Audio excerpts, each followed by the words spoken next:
Hi mga mi, nagluto ang reyna ng kusina ng sweet and sour na fish fillet. Kain tayo! Ayan guys, nagluto tayo ngayon ng fish fillet na crispy. Ayan, Chinese style. Nilagay ko na rin din yung bawang. Sinunod ko na yung carrots. So, wag mong lutuin masyado. Parang half cook mo lang siya. Ilalagay natin yung bell pepper. Sunod natin ang sibuyas. Tapos i-mix lang natin na siya. Lagyan natin ng black pepper. Tapos lalagyan natin siya ng asin. Optional lang to, pero sa akin nilagyan ko siya ng magic sarap.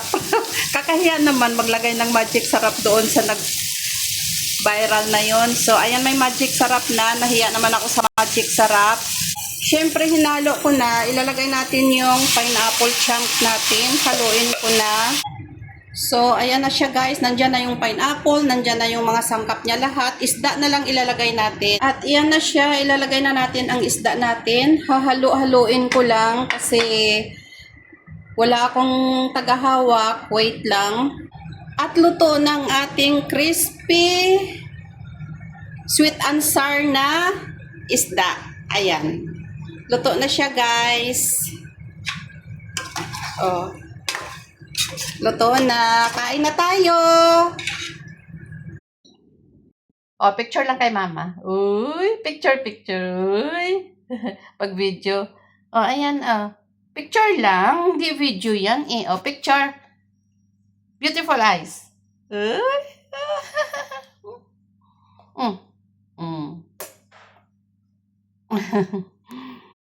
So guys, for today's video, magluluto tayo ng natira kong pansit. Konti lang pero dinamihan kong gulay, carrots, green bell pepper, meron tayo spring onion, tapos bawang, sibuyas, tapos meron tayong cabbage. So, lutuin natin. So, ayan na guys, nagisa na ako ng sibuyas at saka bawang. Wala tayong sahog dito ha, kundi vegetables, ano lang tayo, pansit. Ayun guys, nailagay na natin yung sibuyas, diba? Ilalagyan natin ng oyster sauce kasi vegetable, parang Hakka noodles tong niloto ko. Vegetables Hakka noodles. Pansit.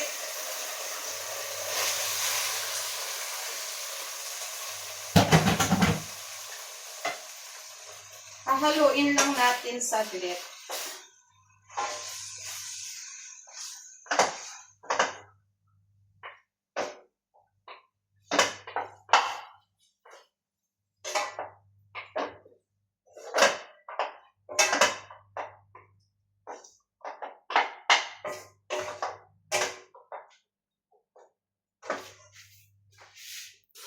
So, ayan, nakita nyo, wala akong sahog, diba? Wala akong sinahog, kundi ginisa ko lang siya sa sibuyas.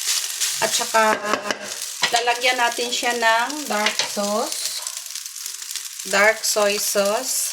Ayan. Hakka noodles pala tong niluto ko. Vegetables, Hakka noodles. Sinimot ko na yung oyster sauce ko. Ayan, wala nang laman eh. Tapos, dark sauce ulit. Tapos, syempre, lalagyan natin ng pampalasa. Ayan. Nakita nyo to? Itong magic sarap, dito natin siya ilalagay sa pagkain, hindi dito sa baba.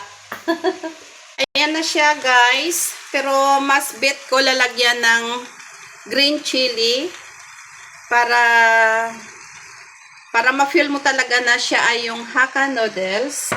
Tapos, syempre, ilalagay natin yung bell pepper. Nandiyan na siya.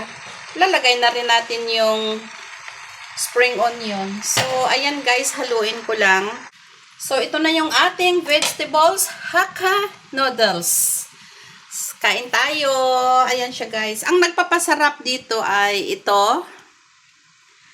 Green chili sauce. At saka mga dark soy sauce. Basta ganon ang aking secret. So, luto ng ating vegetables Hakka noodles. Ayan.